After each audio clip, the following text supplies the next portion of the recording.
Et à la une de l'actualité, la Turquie a arrêté le déploiement de ses troupes dans le nord de l'Irak, mais le pays n'a pas retiré ses soldats du terrain. Reportage.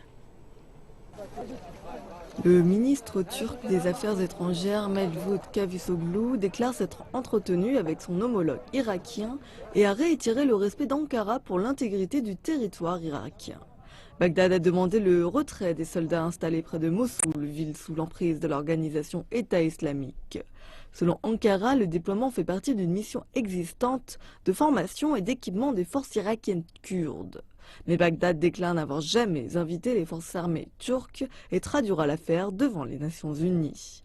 Le Premier ministre turc Ahmet Davutoglu souhaite se rendre à Bagdad le plus tôt possible pour calmer le conflit.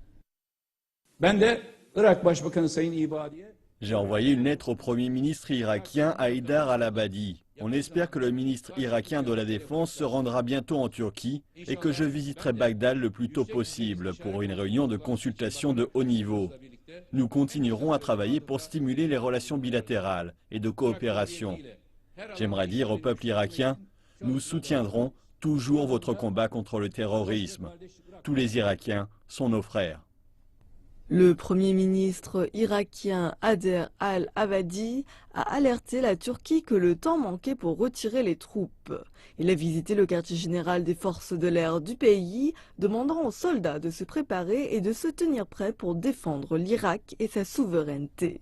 Pendant ce temps, M. Abadi s'est joint aux côtés de la Russie et de l'Iran sur l'affaire de contrebande de pétrole de l'organisation État islamique à la Turquie, déclarant qu'une grande majorité de la production de pétrole du territoire de l'organisation État islamique en Irak et en Syrie est passée en contrebande en Turquie.